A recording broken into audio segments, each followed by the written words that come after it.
Hello दोस्तों, श्री कृष्ण और अर्जुन से संबंधित कहानियाँ तो आपने सुनी होंगी। चलिए उन्हीं पर आज चर्चा करते हैं। एक बार की बात है, श्री कृष्ण और अर्जुन कहीं जा रहे थे। रास्ते में अर्जुन ने श्री कृष्ण जी से पूछा कि प्रभु, एक जिज्ञासा मेरे मन में है, अगर आपकी आज्ञा हो तो मैं पूछ लूँ। श्री कृष्ण बोले, अर्जुन तुम मुझसे बिना किसी झिझक कुछ भी पूछ सकते हो। तब अर्जुन ने कहा कि मुझे आज तक एक बात यह नहीं समझ में आई कि दान तो मैं भी बहुत करता हूँ, परंतु सभी लोग कर्ण को ही सबसे बड़ा दानी क्यों कहते हैं। यह प्रश्न सुनकर श्री कृष्ण मुस्कुराए और बोले कि आज मैं तुम्हारी यह जिज्ञासा अवश्य प्राप्त करूंगा। तो श्री कृष्ण जी मायावी थे, भगवान का अवतार भी थे, तो उन्होंने पास में स्थित दो पहाड़ियों को सोने का बना दिया।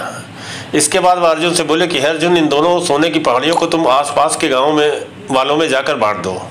अर्जुन प्रभु से आज्ञा लेकर तुरंत ही यह काम करने के लिए चल दिया। उसने सभी गांव वालों को बुलाया। उसने कहा कि आप लोग पंक्ति बना ले, मैं आपको सोना बांटूंगा। उसने सोना बांटना शुरू कर दिया। गांव वालों ने अर्जुन की खूब जय जयकार करनी शुरू कर दी। अर्जुन सोना पहाड़ी से तोड़ते गए और गांव वालों को देते गए। लगातार 2 दिन और 2 रातों तक अर्जुन सोना बांटते रहे। अब सोना बांटते बांटते सर उनके अंदर अहंकार आ गया। बांटने से भी सर अहंकार आता है कि हम दे रहे हैं, आदमी के अंदर देने का अभिमान आता है। उधर गाँव वालों को चूँकि अर्जुन सोना दे रहे थे, तो गांव वाले भी अर्जुन की जय जयकार करने लगे। तो उस जय जयकार से भी अर्जुन का मन फूल के कुप्पा होने लगा।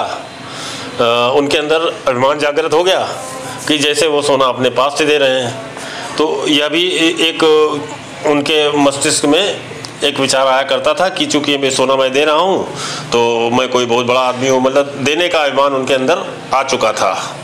तो गांव के लोग वापस आकर दोबारा से लाइन में लगने लगे थे। ये देखा करते थे वो जिन सोने की पहाड़ियों से अर्जुन सोना तोड़ रहे थे, उन दोनों पहाड़ियों के आकार में जरा भी कमी नहीं आई थी। तो इसके बाद अर्जुन थोड़ा परेशान हो गए। तो उन्होंने अर्जुन श्री कृष्ण जी से कहा कि सर मुझसे ये काम नहीं हो पाएगा, मुझे विश्राम चाहिए। मतलब उस काम से वो ऊब गए, क्योंकि उनको लग रहा था कि लोग भी चालाकी करते हैं, दोबारा लगते हैं, जबकि वो सोना श्री कृष्ण ने अपने माया जाल से पैदा किया था। इसके बावजूद वो थक गए और अभिमान में भी आ गए सर। तो प्रभु ने कहा कि ठीक है, तुम आराम करो, मैं कर्ण को बुला लेता हूँ। तो उन्होंने कर्ण को बुलाया और कर्ण से कहा कि तुम ये दोनों पहाड़ियों को सोना इन गाँव वालों में बांट दो। कर्ण तुरंत सोना बांटने के लिए चल दिए। उन्होंने गांव वालों को बुलाया और उनसे कहा कि यह सोना आप लोगों का है, जिसको जितना सोना चाहिए वह यहाँ से ले जाएं। ऐसा कर श्री कृष्ण वहाँ से चले ही गए। यह देखकर अर्जुन ने कहा कि अरे, ऐसा करने का विचार मेरे मन में क्यों नहीं आया। तब श्री कृष्ण अर्जुन को शिक्षा देते हैं। श्री कृष्ण ने जवाब दिया कि तुम्हें उस सोने से मोह हो गया था। तुम खुद यह निर्णय कर रहे थे कि किस गाँव वाले को कितने सोने की जरूरत है, उतना ही सोना तुम पहाड़ी में से खोद कर उन्हें दे रहे थे। तुम में दाता होने का भाव आ गया था अर्जुन।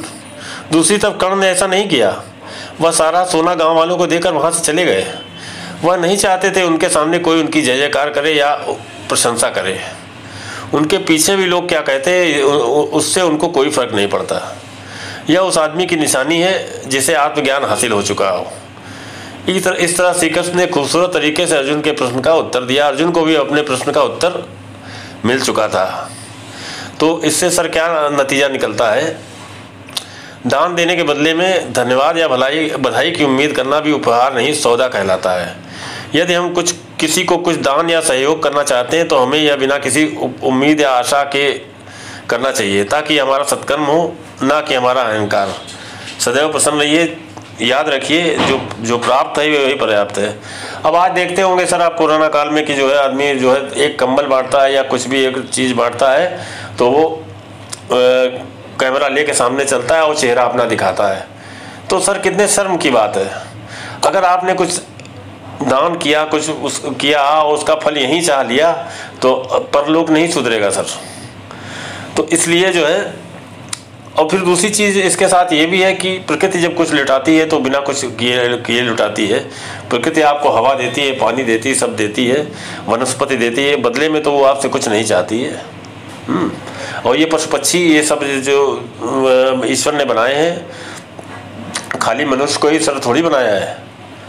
अब हम लोगों ने दूसरे प्राणियों के कितने अधिकार छीने हैं, तो उनके प्रति हमारा भी तो कुछ कर्तव्य बनता है। ये सबसे विषय गंभीर है, लेकिन आज उसी दान पे ही केंद्रित रहते हैं कि दान की महिमा को आप समझें और दान देते में अहंकार नहीं होना चाहिए। ईश्वर ने हमको केवल अपना पेट भरने के लिए नहीं बनाया है, हमको अपने से इतर भी सोचना चाहिए। तो यहीं पर मैं अपनी बात को समाप्त करता हूँ। आशा है वीडियो आपको पसंद आया होगा। धन्यवाद। उम्मीद है वीडियो आपको अच्छा लगा होगा, तो प्लीज़ सब्सक्राइब करवाएं, बेल आइकन दबाएं, और वीडियो आपने पूरा देखा इसके लिए आपका शुक्रिया। और सर प्लीज़ सब्सक्रिप्शन बढ़े, इस पे ध्यान दीजिए, क्योंकि जब सब्सक्रिप्शन बढ़ेगा तो क्वालिटी और बढ़ेगी, ये मेरा वादा है आपसे।